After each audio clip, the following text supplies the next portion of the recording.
पड़गापुर गांव में अनुषा अपने माता पिता के साथ रहा करती थी। उसका परिवार बहुत ही ज्यादा गरीब था और उसकी गरीबी की वजह से हर कोई उसका बहुत मजाक भी उड़ाया करता था। फिर समय के साथ साथ जब अनुषा शादी के लायक हो जाती है तो कोई भी उसकी गरीबी की वजह से उससे शादी नहीं करना चाहता था। तभी एक दिन लड़के वाले अनुषा को देखने उसके घर आते हैं और अपनी हैसियत से ज्यादा ही दहेज की मांग करते हैं और कहते हैं, देखिए भाई साहब, मेरा बेटा एक बड़ी MNC कंपनी में काम करता है और हमारे पास किसी भी चीज की कोई कमी नहीं है। तो अगर आपकी बेटी हमारे घर आएगी तो वो राज करेगी, राज। इसलिए ये सब सामान देना तो आपका फर्ज बनता है। आखिरकार बिरजू हमारा एक लौता बेटा है। देखिए बहन जी, हमारे पास हमारी बेटी के अलावा आपको देने के लिए और कुछ भी नहीं है और मैं इससे ज्यादा आपको और कुछ भी नहीं दे पाऊंगा। अरे जब आपके पास कुछ है ही नहीं तो अपनी बेटी की शादी किसी भिखारी से कर दीजिए ना। इतने बड़े घर में शादी करने के सपने क्यों देख रहे हैं? खामखा हम लोगों का टाइम खराब कर दिया। चलो बेटा इन फकीरों के यहाँ से। इतना कहकर लड़के वाले अनुषा के रिश्ते को ठुकरा कर वहाँ से चले जाते हैं। और ऐसे ही कुछ दिन बाद अनुषा की सहेली चारू का रिश्ता एक बड़े घर में तय हो जाता है। दरअसल चारू अनुषा की बहुत अच्छी सहेली थी, लेकिन वो हैसियत में अनुषा से बहुत ज्यादा अमीर थी, जिस वजह से चारू के माता पिता को अनुषा और चारू की दोस्ती बिल्कुल भी पसंद नहीं थी। इसलिए जब एक दिन चारू अपनी माँ के साथ अपनी शादी का लहंगा खरीदने जा रही होती है, तभी सामने से अनुषा आ जाती है, जिसे देखकर चारू की माँ गायत्री कहती है, ओह माय गॉड, पता नहीं ये सुबह सुबह मैंने किस भिखारी का चेहरा देख लिया। मॉम प्लीज ऐसे मत कहिए, अनुषा मेरी बहुत अच्छी दोस्त है। अरे तुम्हारी दोस्ती की वजह से ही तो मैं इस लड़की को बर्दाश्त कर रही हूँ, वरना इसके जैसी गरीब तो हमारे घर में नौकरानी भी नहीं होती है। अरे माँ बस भी कीजिए। वैसे अनुषा तूने अच्छा किया जो तू यहाँ आ गई। तुझे पता है मैं और माँ मेरी शादी का लहंगा लेने जा रही है, तो तू भी हमारे साथ चल। अरे ये हमारे साथ आकर क्या करेगी? क्यों माँ, अनुषा को भी तो मेरी शादी में पहनने के लिए लहंगा खरीदना है ना, इसलिए अनुषा तू भी मेरे साथ चल। इतना कहकर चारू अपनी सहेली अनुषा के साथ अपनी शादी का लहंगा खरीदने चली जाती है। वहाँ गायत्री चारू के लिए एक से बढ़कर एक लहंगे निकलवाती है और चारू भी उनमें से सबसे महंगा और एक्सपेंसिव लहंगा पसंद कर लेती है। तभी दुकान के कोने में पड़े एक पुराने से लहंगे पर अनुषा की नजर पड़ती है, तो वो उस दुकानदार से कहती है, सुनिए भैया, वो कोने में पड़ा हुआ लहंगा कितने का है?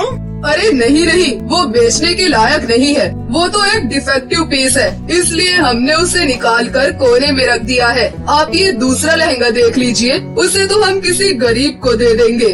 भैया तो फिर वो लहंगा आप मुझे ही दे दीजिए। अच्छा ठीक है, आप वो लहंगा ले जाइए। वैसे भी उसकी वजह से हमारी दुकान में काफी जगह घिर रही है। इतना कहकर वो दुकानदार वो लहंगा अनुषा को दे देता है, जिसके बाद अनुषा वो लहंगा लेकर अपने घर आ जाती है। और घर आते ही अनुषा सबसे पहले उस लहंगे को साफ करके सिलती है और फिर उसे धोकर पूरी तरह से चमका देती है, जिसके बाद वो लहंगा बहुत ही ज्यादा सुंदर दिखने लगता है और ये देखकर अनुषा को बहुत अच्छा लगता है। फिर जब चारू की शादी वाले दिन जब अनुषा उस लहंगे को पहनकर तैयार होती है, तो वो लहंगा पहनते ही अनुषा का चेहरा पहले से भी ज्यादा चमकने लगता है और वो बहुत ही ज्यादा सुंदर दिखने लगती है, जिसे देखकर अनुषा कहती है, अरे वाह, ये लहंगा पहनते ही मेरे चेहरे पर कितनी चमक आ गई है और ये लहंगा भी कितना ज्यादा चमक रहा है। इतना कहकर जब अनुषा वो लहंगा पहनकर अपनी दोस्त चारू की शादी में जाती है, तो शादी में आए सभी लोगों की नजर सिर्फ अनुषा के ऊपर ही होती है, क्योंकि अनुषा उस लहंगे में बहुत ही ज्यादा सुंदर दिख रही होती है। और शादी में आए हुए करण नाम के एक लड़के को अनुषा से प्यार ही हो जाता है। फिर शादी के कुछ दिन बाद करण अपने माता पिता के साथ अनुषा के घर आता है। देखिए बहन जी, हमारे बेटे को तो आपकी बेटी पहली नजर में ही पसंद आ गई है, इसलिए अब आप बस शादी की तैयारी कीजिए। वो तो सब ठीक है बहन जी, लेकिन हम आपको शादी में कोई दहेज नहीं दे पाएंगे क्योंकि हमारे पास हमारी बेटी के सिवा और कुछ भी नहीं है।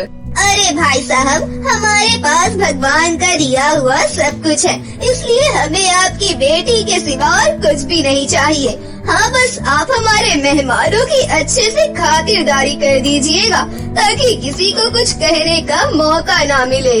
ठीक है बहन जी, जैसा आप कहें। और इस तरह करण और अनुषा की शादी तय हो जाती है और अनुषा इस बात को लेकर बहुत ज्यादा खुश होती है। लेकिन वहीं अनुषा के माता पिता अनुषा की शादी को लेकर बहुत ज्यादा चिंता में होते हैं। अनुषा की माँ माना कि लड़के वाले बहुत अच्छे हैं, उन्होंने हमसे कोई भी दहेज नहीं मांगा है, लेकिन हमें फिर भी शादी में पैसों की जरूरत तो पड़ेगी ही ना। लेकिन हमारे पास तो इस समय 1 फूटी कौड़ी भी नहीं है कि हम अपनी बेटी के लिए उसकी शादी का जोड़ा भी खरीद सके। देखिए, आप चिंता मत कीजिए, सब कुछ ठीक हो जाएगा। आप बस कहीं न कहीं से पैसों का इंतजाम करने के बारे में सोचिए। इतना कहकर अनुषा के पिता अगले दिन ही सेठानी जी के पास कुछ पैसे उधार मांगने के लिए चले जाते हैं। सेठानी जी, कुछ दिन बाद मेरी बेटी की शादी है, तो आप मुझे कुछ पैसे उधार दे दीजिए, मैं आपको मजदूरी करके सारे पैसे चुका दूंगा। अरे क्या कहा तूने? तू मेरे पैसे चुका देगा? अरे तेरे पास तो खुद के खाने के लिए पैसे नहीं होते हैं, तो तू मेरा पैसा कहाँ से चुकाएगा? इससे अच्छा चला जा यहाँ से, मैं तुझे कोई भी पैसा नहीं दूंगी। सेठानी की ऐसी बातें सुनकर अनुषा के पिता निराश होकर घर वापस आ जाते हैं और अपने पिता को इस तरह परेशान देखकर अनुषा उनसे कहती है, पिताजी क्या बात है, आप इतना परेशान क्यों लग रही हैं? कुछ नहीं बेटी, मैं तो बस तेरी शादी को लेकर थोड़ा परेशान हूँ, लेकिन तू चिंता मत कर, मैं तेरी शादी बड़े ही धूमधाम से करवाऊंगा।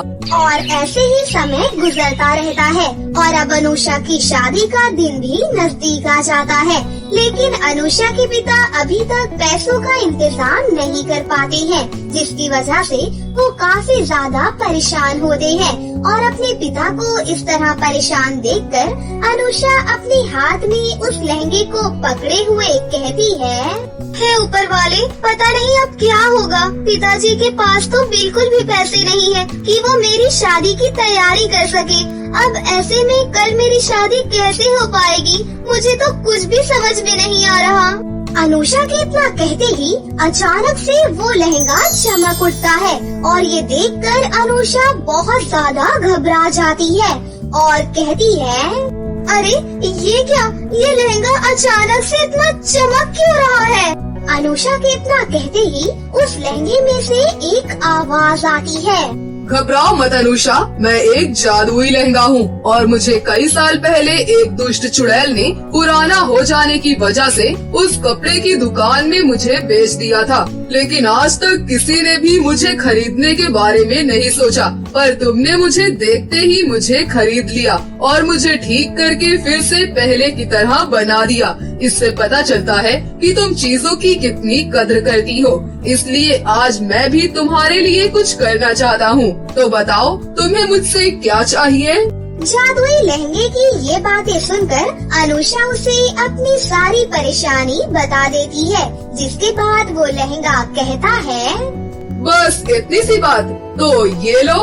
जादुई लहंगे की इतना कहते ही उसके अंदर से ढेर सारी नोटों की गड्डियाँ निकलना शुरू हो जाती है और ये देखकर अनुषा बहुत ज्यादा खुश हो जाती है और कहती है, आपका बहुत बहुत शुक्रिया जादुई लहंगे। और इस तरह से अनुषा वो सारे पैसे ले जाकर अपने पिता को दे देती है और उन्हें सारी बातें बता देती है, जिसके बाद उसके माता पिता भी बहुत ज्यादा खुश हो जाते हैं और शादी वाले दिन वो अनुषा की बड़े ही धूमधाम से शादी करवाते हैं। और अनुषा की शादी इतने धूमधाम से होता देखकर चारू की माँ की आंखें फटी रह जाती है। लेकिन चारू अपनी दोस्त की ये शादी देखकर बहुत ज्यादा खुश होती है और इस तरह उस जादुई लहंगे की वजह से अनुषा की शादी बड़े ही धूमधाम से करण के साथ हो जाती है और अब वो हंसी खुशी से अपने ससुराल चली जाती है और अपना जीवन व्यतीत करने लगती है। ये कहानी परीलोक की है। बहुत समय पहले परीलोक में माया और छाया नाम की दो अमीर परी बहनें अपने माता पिता के साथ रहती थीं। लेकिन अमीर होने के बावजूद भी दोनों बहनें बहुत ही लालची और मतलबी थीं।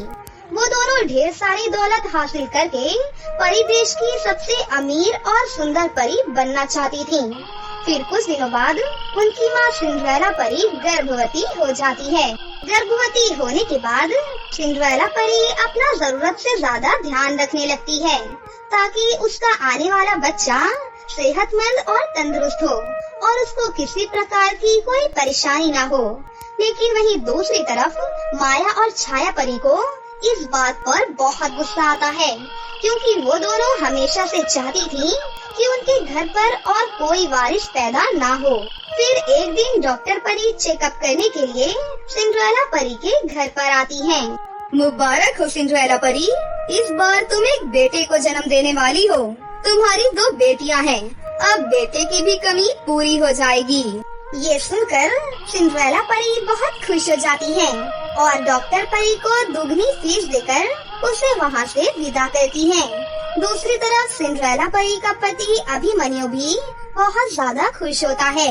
लेकिन इस बात से माया और छाया परी का खून खौल उठता है और वो दोनों गुस्से से आग बबूला हो जाती हैं। हमारी माँ एक लड़के को जन्म देने वाली है। परी देश के कानून के मुताबिक सारी संपत्ति हमारे भाई को मिल जाएगी और हमें फूटी कौड़ी भी नहीं मिलेगी। हाँ, तुम ठीक कहती हो। ये सोचकर मुझे बहुत गुस्सा आ रहा है। अगर हमारा भाई पैदा हो गया तो वो हमारी पूरी दौलत का मालिक बन जाएगा, फिर हमें ठेंगा भी नहीं मिलेगा। इसीलिए हमें किसी भी तरह अपने भाई को पैदा होने से पहले ही मारना होगा। ये तो तूने बहुत ही अच्छी बात कही। इसके अलावा हमारे सामने कोई और रास्ता भी नहीं है। चल कोई बढ़िया सा प्लान बनाकर अपनी माँ और उसके पेट में पल रहे अपने भाई को जान से मार देते हैं, फिर हमारी दौलत पर किसी का कोई भी हक नहीं होगा। इस तरह दोनों बहनें अपनी माँ सिंड्रेला परी को मारने का प्लान बनाने लगती हैं। फिर ऐसे ही कुछ दिनों के बाद माँ, आज मैंने पृथ्वी की कुछ औरतों को बात करते हुए सुना था। उनका कहना था कि अगर कोई गर्भवती स्त्री एक साथ 50 गरीब लोगों को खाना खिलाती है तो उन सबकी दुआएं उसे मिलती हैं और उसका होने वाला बच्चा बहुत ही किस्मत वाला बन जाता है। इसीलिए हम दोनों चाहते हैं कि तुम हमारे साथ चलो और पृथ्वी के 50 गरीब लोगों को अपने हाथों से खाना खिलाओ। उसके बाद हमारा भाई बहुत ही अच्छा नसीब लेकर पैदा होगा। अपनी दोनों बेटियों की बात सुनकर सिंड्रेला परी बहुत खुश हो जाती हैं। ये तो तुम दोनों ने बहुत ही अच्छी बात कही। हम अगले ही हफ्ते पृथ्वी पर जाकर 50 गरीब लोगों को खाना खिलाएंगे। फिर एक हफ्ते के बाद माया और छाया परी अपनी माँ सिंड्रेला परी को लेकर पृथ्वी की ओर चल देती हैं और थोड़ी देर के बाद वो दोनों अपनी माँ के साथ एक घने से जंगल के अंदर पहुँच जाती हैं। लेकिन ये देखकर सिंड्रेला परी को बहुत आश्चर्य होता है। अरे, तुम दोनों तो कह रही थी कि हमें इंसानों की बस्ती में जाना है, लेकिन तुम दोनों मुझे जंगल में लेकर क्यों आई हो? ये सुनकर दोनों बहनें जोर जोर से हंसने लग जाती हैं। अरे, तुम दोनों पागलों की तरह हंस क्यों रही हो? क्या तुम्हें पागलपन के दौरे पड़ रहे हैं? अरे माँ, तुम तो बहुत ही बड़ी बेवकूफ हो। बड़ी आसानी से हमारी बातों में आ गई। हम दोनों तुम्हें यहाँ इसलिए लेकर आई हैं ताकि तुम्हें और तुम्हारे होने वाले बच्चे को हम जान से मार सकें। इतना कहकर माया अपने बैग से एक खतरनाक भूतिया तोता निकाल लेती है। ये भूतिया तोता हमें बहुत ही बड़े जादूगर से खरीद कर लाई है। अब ये भूतिया तोता तुम्हें मारकर तुम्हारे शरीर को नोच नोच कर खा जाएगा। अरे तुम दोनों का दिमाग खराब हो गया है क्या? ये किस तरह की बहकी बहकी बातें कर रही हो? अपनी माँ और होने वाले भाई के बारे में इस तरह की बातें सोचते हुए तुम्हें शर्म आनी चाहिए। हमें तो सिर्फ दौलत से मतलब है। दौलत के लिए हम दोनों किसी भी हद तक जा सकती हैं। चल भूतिया तोते, जल्दी से हमारी माँ को मार कर इसका काम तमाम कर दे। लेकिन अगले ही पल वो भूतिया तोता उन दोनों बहनों पर ही हमला कर देता है और उन्हें अपनी चोंच से मारने लगता है। मैंने सोचा था तुम दोनों मेरा इस्तेमाल अपने आत्मरक्षक के लिए करने वाली हो, लेकिन तुम दोनों तो मेरे जरिए अपनी मासूम माँ और उसके होने वाले बच्चे को कत्ल करना चाहती हो। तुम दोनों जैसी बुरी परियों को जिंदा रहने का कोई हक नहीं है। अब मैं तुम दोनों को जान से मार दूंगा। फिर वो भूतिया तोता अपने मुंह से आग उगलकर उन दोनों बहनों को जलाने लगता है। अरे हमें कोई बचाओ, हमें छोड़ दो भूतिया तोते। अरे कोई हमारी मदद करो, माँ हमें बचा लो। माँ हमसे बहुत बड़ी भूल हो गई, हमें बचा लो वरना ये भूतिया तोता हमें जान से मार देगा। अपनी दोनों बेटियों की जान खतरे में देखकर सिंड्रेला परी का दिल पिघल जाता है, क्योंकि वो एक माँ थी। फिर वो अपनी दोनों बेटियों को बचाने के लिए उस भूतिया तोते से विनती करने लगती है। सिंड्रेला परी को रोते हुए देखकर भूतिया तोते को उस पर तरस आ जाता है और वो उसकी दोनों बेटियों को माफ करके वहाँ से चला जाता है। साथ ही सिंड्रेला परी की दोनों बेटियों को अपनी गलती का एहसास हो जाता है। माँ आज हमें हमारा सबक मिल गया है। दौलत के लालच में अंधी होकर हम दोनों बहुत बड़ा अपराध करने जा रही थी। हमें माफ कर दो माँ। आज के बाद जीवन में हम दोबारा कभी इस तरह की गलती नहीं करेंगे। अपनी दोनों बेटियों की आंखों में अपनी गलती के एहसास के आंसू देखकर सिंड्रेला परी उन्हें माफ कर देती है। ऐसे ही समय बीतने लगता है। फिर कुछ दिनों के बाद सिंड्रेला परी एक सुंदर से बेटे को जन्म देती है। दोनों बहनें अपने भाई को देखकर बहुत खुश होती हैं और अपने आप से भी ज्यादा अपने भाई का ख्याल रखने लगती हैं। इस तरह सब कुछ ठीक हो जाता है और सिंड्रेला परी अपने परिवार के साथ हंसी खुशी से अपनी जिंदगी जीने लगती है। एक जमाने की बात है। एक बड़े से गहरे समंदर में 3 जलपरी बहनें रहती थीं।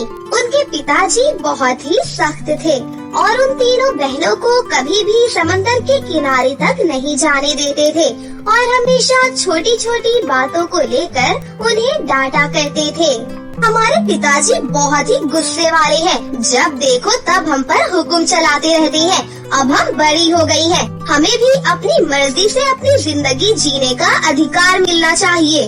तुम ठीक कहती हो, लेकिन हम तीनों पिताजी के खिलाफ नहीं जा सकते। उनकी बात मानने के सिवा हमारे पास कोई दूसरा चारा भी तो नहीं है। पिताजी कहते हैं कि पृथ्वी के लोग बहुत ही बुरे होते हैं, इसीलिए वो हमें समंदर के किनारे नहीं जाने देते। मैं पिताजी की सोच से बिल्कुल भी सहमत नहीं हूँ। उनकी बेटियाँ हैं हम, कोई खिलौने की गुड़िया नहीं जो हर वक्त हमारे ऊपर पहरा लगाते रहती हैं। इस तरह तीनों बहनें अपने पिताजी की सख्ती से बहुत परेशान थीं। फिर एक दिन उस समंदर में काजल नाम की एक लड़की नाव में बैठकर मछली पकड़ने आती है। तभी उन तीनों बहनों की नजर काजल पर पड़ती है। अरे वो देखो, एक लड़की मछली पकड़ने आई है। मेरे पास एक बहुत बढ़िया आइडिया है। हमारे पिताजी हमें पृथ्वी पर नहीं जाने देते। हम इस लड़की के जरिए अपने लिए पृथ्वी से ढेर सारी चीज मंगा सकते हैं। अरे वाह, ये तो तूने बहुत ही अच्छा उपाय बताया है। चलो अभी चलकर उस लड़की से बात करती हैं। उसके बाद वो तीनों जल परियां पानी के ऊपर आ जाती हैं। दूसरी तरफ अपने सामने 3 जल परियों को देखकर काजल हैरान रह जाती है। अरे ये मैं क्या देख रही हूँ? ये तीन जलपरियाँ कहाँ से आ गयी? सुनो लड़की, हमें तुम्हारी मदद की जरूरत है। क्या तुम हमारी मदद करोगी? क्या मेरी मदद? तुम्हें किस तरह की मदद चाहिए? मुझे साफ साफ बताओ।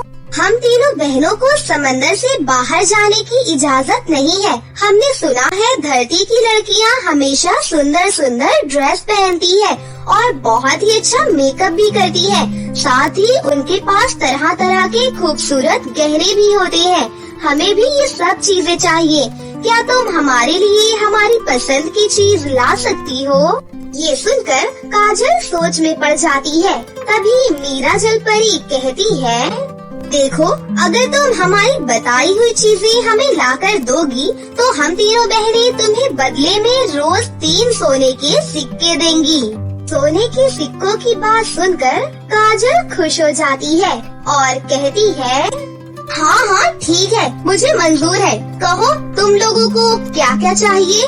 काजल के हाँ बोलते ही तीनों बहनें बहुत खुश होती हैं और उसे अपने सामान की एक लंबी सी लिस्ट पकड़ा देती है। फिर अगले दिन काजल एक बड़े से मॉल से उन तीनों की मनपसंद चीज उन्हें लाकर दे देती है। ये देख तीनों बहनें बहुत खुश होती हैं। उसके बाद तीनों जलपरी बहनें अपने सर का एक एक बाल तोड़कर काजल को दे देती है और अगले ही पल वो तीनों बाल सोने के सिक्कों में बदल जाते हैं। ये देखकर काजल खुशी से झूम उठती है। अरे वाह, ये तो कमाल ही हो गया। ऐसा जादू मैंने आज तक नहीं देखा। हाँ, हम तीनों बहनों के पास बहुत सारी जादुई शक्तियाँ हैं। उसके बाद काजल तीनों सोने के सिक्के लेकर वहाँ से चली जाती है। फिर अगले दिन से वो तीनों रोज काजल से कुछ न कुछ मंगाना शुरू कर देती है। दूसरी तरफ रोज सोने के सिक्के पाकर काजल बहुत खुश थी। फिर एक दिन काजल अपनी एक सहेली लावण्या से मिलने जाती है। फिर बातों ही बातों में काजल अपनी सहेली लावण्या को तीनों जलपरियों के बारे में सब कुछ बता देती है। लावण्या एक लालची और मतलबी लड़की थी। सोने के सिक्के का नाम सुनकर उसके मन में लालच आ जाता है। अरे काजल, तू तो एक नंबर की बेवकूफ है। जलपरियों से थोड़े से सोने के सिक्के लेकर कोई फायदा नहीं है। मैं तो कहती हूँ हम उन तीनों जलपरियों को पकड़कर अपने घर ले आते हैं और उनकी जादुई शक्ति के जरिए हम उनसे रोजाना ढेर सारे सोने के सिक्के और बेशकीमती हीरे हासिल कर सकते हैं। लावण्या की बड़ी बड़ी बातें सुनकर काजल लालच में आ जाती है। फिर अगले ही दिन दोनों पूरी तैयारी के साथ उन जलपरियों को पकड़ने समंदर में पहुंच जाती है। काजल देखती है कि तीनों जलपरियां पानी की सतह पर आ जाती हैं। तभी लावण्या एक बड़ा सा जाल उन तीनों जलपरियों के ऊपर फेंक देती है और जल्दी से उन जलपरियों के ऊपर बेहोशी की दवा छिड़क देती है। उसके बाद वो उन तीनों जलपरी बहनों को अपने घर ले जाती है और तीनों के हाथ बांधकर उन्हें पानी के टब में डाल देती है। होश में आते ही तीनों बहनें गुस्से से आग बबूला हो जाती है। देखो काजल, तुमने हमारे साथ विश्वासघात किया है। देखो, चुपचाप हमें इसी वक्त समंदर में वापस छोड़ दो, वरना ठीक नहीं होगा। तभी लावण्या सोनी जलपरी को एक जोरदार थप्पड़ मार देती है। अब तुम तीनों बहनें हमारे कब्जे में हो। अगर तुम तीनों अपनी जान बचाना चाहती हो तो यहाँ ढेर सारा खजाना प्रकट करो, वरना हम तुम तीनों को जान से मार देंगे। लालची लड़की, अगर तुझमें हिम्मत है तो सिर्फ एक बार हम तीनों के हाथ खोल दे, फिर हम तुझे बताते हैं। अरे नहीं, मैं ये गलती कभी भी नहीं करने वाली। देखो, मैं आखिरी बार कह रही हूँ, जल्दी से खजाना दे दो, वरना तुम तीनों जिंदा नहीं बचोगी। लगता है तुम दोनों इस तरह नहीं मानोगी, तुम्हें सबक सिखाना ही पड़ेगा। फिर अगले ही पल मीरा जलपरी के मुंह से एक छोटी सी मछली निकलकर बाहर जमीन पर गिर जाती है। उसके बाद सोनी जलपरी अपनी आँखों की शक्ति से उस मछली के शरीर में 2 पंख प्रकट कर देती है। फिर तीसरी बहन अपने मुंह से जोरदार फूंक मारकर उस मछली को हवा में उड़ा देती है। देखते ही देखते वो मछली आसमान में उड़ते हुए समंदर की ओर जाने लगती है। ये देख लावण्या और काजल दंग रह जाती है। दूसरी तरफ वो मछली समंदर के पानी में उतरकर तीनों बहनों के पिताजी के पास पहुंच जाती है और वो मछली उन्हें सारी बात बता देती है। मछली की बात सुनते ही उन जलपरियों के पिता अपनी बेटियों को बचाने के लिए लावण्या के घर पहुंच जाते हैं। अपने पिता को देखकर तीनों जलपरी बहनें बहुत खुश हो जाती हैं। उसके बाद उनके पिता तीनों जलपरियों को रस्सियों से आजाद करा देते हैं और लावण्या और काजल को रस्सियों से बांध देते हैं। अरे नहीं, ये सब क्या हो गया? लगता है हम दोनों नहीं बचेंगे। चल काजल, भाग जल्दी यहाँ से। अरे कैसे भागे? ये रस्सियाँ कौन खोलेगा? कितनी टाइट है ये। दोनों वहाँ से भागने की कोशिश करने लगती है, लेकिन तभी सोनी जलपरी अपनी हथेली से एक चमकदार रोशनी उन दोनों के ऊपर छोड़ देती है और अगले ही पल वो दोनों मेंढक के रूप में बदल जाती है और कूद कूद कर इधर उधर भागने लगती है। अब इन दोनों को इनके किए की सजा मिल गई है। आज के बाद ये कभी भी किसी को परेशान नहीं कर पाएंगी। इस तरह सब कुछ ठीक हो जाता है। इसके बाद तीनों जलपरियां अपने पिता जलपरा के साथ वापस समंदर में चली जाती है। फिर उस दिन के बाद से तीनों जलपरियां हमेशा अपने पिता की सारी बातें मानने लगती है और हंसी खुशी से अपनी जिंदगी जीने लगती है। पलमपुर गांव में दो सहेलियां रहती थीं, टीना और माहिरा। दोनों को ही सजने संवरने का बहुत शौक था, लेकिन फिर भी दोनों में काफी अंतर था। अरे ये क्या कर रही है तू? मुझे दिखा, क्या चला गया तेरी आँख में? ला, मैं निकाल देती हूँ। ओहो, तू भी ना सच में हमेशा गवाह ही रहेगी। अरे पागल, मेरी आँख बिल्कुल ठीक है। मैं तो ये नकली पलके लगा रही थी। हैं? नकली पलके? जरा दिखा तो। माहिरा के कहने पर टीना ने उसे नकली पलक दिखाई, जिन्हें देखकर माहिरा हैरान रह गई। और फिर अच्छी है, लेकिन तेरी आँखों पर अच्छी नहीं लग रही। साफ पता लग रहा है कि नकली है। तू चुप कर, तुझे क्या पता क्या अच्छा है और क्या नहीं? तुझे मेकअप के बारे में कोई नॉलेज ही नहीं है। अच्छा, शहर में अपनी बुआ के यहाँ कुछ महीने रह के आई, तुझे बड़ा सब कुछ आ गया। और नहीं तो क्या, बुआ जी के यहाँ मैंने 3 महीने का प्रोफेशनल कोर्स किया है और सब कुछ सीख कर आई हूँ। मैंने तो सोच लिया है कि अब तो मैं शहर में ही रहूंगी और वहीं पर अपना सैलून खोलूंगी। क्या खोलेगी तू वहाँ पर? सैलून। अरे महंगे और अच्छे ब्यूटी पार्लर को सैलून ही कहती है। तुझे पता है, वहाँ एक बार का मेकअप करने के पूरे 5,000 रुपए लगते हैं। हाँ? अरे बाप रे, इतने में तो मेरा सालों के मेकअप का खर्चा निकल आएगा। हाँ, तभी तो कह रही हूँ कि तुझे कुछ भी नहीं पता। अरे महंगे सैलून तुझ जैसे गरीबों के लिए नहीं होते। वहाँ वही लोग आते हैं जिनकी जेब में पैसों की कोई कमी नहीं होती। अच्छा, और वैसे मैंने भी तेरे जाने के बाद बहुत कुछ सीखा है, कुछ इंटरनेट से और कुछ अपनी दादी से। पता है, उन्होंने मुझे आयुर्वेद के बहुत सारे ऐसे नुस्खे बताए हैं जिनसे बहुत ही कम खर्च में हम अपनी त्वचा और बालों को बहुत अच्छा बना सकते हैं। बताऊं तुझे? सुन। एक मिनट, मुझे तेरी दादी का ज्ञान नहीं चाहिए और मेरी स्किन और बाल वो भी बहुत अच्छे हैं।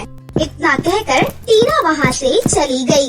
दरअसल टीना और माहिरा के परिवारों की माली हालत में काफी अंतर था और जैसे जैसे दोनों बड़ी हो रही थी, इस बात का असर दोनों की दोस्ती पर भी पड़ रहा था। टीना गांव के जमींदार की बेटी थी और शहर में उसके कई रिश्तेदार भी रहते थे। वो शहर जाकर हर बार कुछ न कुछ नया सीख कर आती थी और फिर माहिरा के सामने खूब डींगे मारा करती थी। और फिर एक दिन, टीना फिर से सोच ले एक बार। इसमें सोचना क्या है? मेरे पापा मेरे सैलून के लिए दिल खोल कर खर्च कर रही हैं। तो देखना, बस 1 साल के अंदर शहर में ब्रांड बन जाएगा मेरा सैलून। लेकिन तूने तो मेरे साथ मिलकर यहाँ गांव में ब्यूटी पार्लर खोलने का वादा किया था ना। अरे वो तो बचपन में बोल दिया था मैंने। देख माहिरा, मेरे सपने बड़े हैं जिन्हें मैं यहाँ गांव में रहकर नहीं मारना चाहती। बाकी तू चाहे तो शहर आकर मेरे सैलून में काम कर सकती है, लेकिन उसके लिए पहले तुझे ट्रेनिंग लेनी होगी, वो भी कम से कम 6 महीनों की। नहीं नहीं, रहने दे, मैं यही गांव में ही ठीक हूँ। तू अपने सपने पूरे कर और मैं जो करना चाहती हूँ मैं वो करूँगी। माहिरा की बात पर टीना ऐसे मुस्कुराई मानो उसे माहिरा पर बहुत तरस आ रहा हो। इसके बाद टीना हमेशा के लिए शहर चली गई और वहाँ अपने पिता के पैसों से उसने एक बहुत बड़ा और मॉडर्न सैलून खोला और महंगे स्टाइलिश भी उसने हायर कर लिए थे। टीना बहुत खुश थी। शुरुआत में ही उसके कई रेगुलर कस्टमर बन गए। टीना का सैलून बढ़िया कमाई करने लगा, लेकिन फिर एक दिन, मैडम आप इतना पैनिक क्यों कर रही हैं? हम ठीक कर देंगे इसे। क्या ठीक करोगी तुम? कल मेरी सगाई है और देखो क्या किया तुम्हारे स्टाफ ने। तुम्हारा ये प्रोडक्ट एक्सपायर हो चुका है और इसी से मेरा चेहरा खराब हुआ है। पिछले 1 घंटे से तुम्हारे लोग ना जाने क्या क्या एक्सपेरिमेंट कर रहे हैं मेरे चेहरे पर, लेकिन कुछ भी नहीं हुआ। लेकिन तुम ये मत सोचना कि ये सब करके तुम बच जाओगी। मैं तुम्हारे सैलून को 0 रेटिंग दूंगी। सोशल मीडिया पर मेरी पोस्ट तुम्हें बर्बाद करने के लिए काफी होगी। I promise you. उस नाराज कस्टमर ने वाकई सोशल मीडिया पर टीना के सैलून की बहुत बुराई की, जिसका असर सीधा टीना के सैलून की इमेज पर पड़ा और उसके कस्टमर कम होते चले गए। हालात ये हो गए कि कुछ ही महीनों में टीना का सैलून बंद होने की कगार पर पहुंच गया। फिर अचानक एक दिन टीना ने अपनी उसी पुराने कस्टमर की सगाई की फोटोज और वीडियोस सोशल मीडिया पर देखी और फिर अरे इसकी सगाई तो 1 दिन बाद ही थी, लेकिन इसका चेहरा तो बिल्कुल ठीक दिख रहा है। लेकिन ये हुआ कैसे? इस सवाल का जवाब जानने के लिए टीना ने फौरन अपने उस कस्टमर को फोन लगाया और फिर उसे जो पता चला उसे सुनकर उसका मुंह खुला का खुला ही रह गया। टीना की वो पुरानी कस्टमर अब किसी और की रेगुलर कस्टमर थी।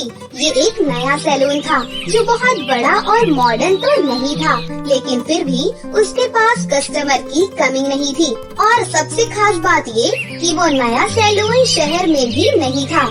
ये सैलून टीना की बचपन की सहेली माहिरा का ही था, जो अपनी दादी से मिली आयुर्वेद के ज्ञान का इस्तेमाल करके लोगों को न सिर्फ खूबसूरत बना रही थी, बल्कि उनकी परेशानियों को भी दूर कर रही थी, वो भी बहुत कम खर्च में। माहिरा का मामूली और सस्ता सा सैलून अब शहर की हर गली तक फेमस हो चुका था। आप बिल्कुल चिंता मत कीजिए, बस 1-2 दिन और फिर ये दाग भी चले जाएंगे। Thanks a lot. सच में आपके बारे में जो सुना था वो बिल्कुल सच ही पाया। माहिरा की टक्कर में कोई भी नहीं था, लेकिन फिर भी उसे जरा भी घमंड नहीं था। दूसरी तरफ टीना का घमंड भी अब चकनाचूर हो चुका था। वो माहिरा की दहलीज पर खड़ी थी, लेकिन अंदर आने की हिम्मत नहीं जुटा पा रही थी। और फिर अरे टीना, तू बाहर क्यों खड़ी है? अंदर आ। कितने दिनों बाद देखा तुझे। और सुना, कैसा चल रहा है सब कुछ? सब कुछ खत्म हो गया माहिरा। मेरा सैलून बंद हो गया। मुझे समझ आ गया कि सैलून चलाने के लिए अमीर होने से ज्यादा हुनरमंद और समझदार होना जरूरी है, जो मैं तो बिल्कुल भी नहीं हूँ। लेकिन तेरे लिए मैं बहुत खुश हूँ। तूने तो वाकई कमाल ही कर दिया। ये कमाल मेरा नहीं, बल्कि मेरी दादी के आयुर्वेद का है। बोल, आज तो सुनेगी ना उनके नुस्खे, क्योंकि यहाँ बहुत प्रेशर है। जल्दी से सब कुछ सीख ले और फिर लग जा मेरे साथ काम पर। फिर क्या, उसके बाद दोनों सहेलियाँ एक दूसरे के गले लग जाती है और हंसने लगती है। तो दोस्तों, कैसी लगी आपको हमारी ये कहानी? अगर आपको हमारी कहानी अच्छी लगी हो तो इसे जरूर लाइक करें, साथ ही हमारे चैनल को सब्सक्राइब भी कर लें और बेल आइकन को दबाना ना भूलें। मिलते हैं अगली वीडियो में। धन्यवाद।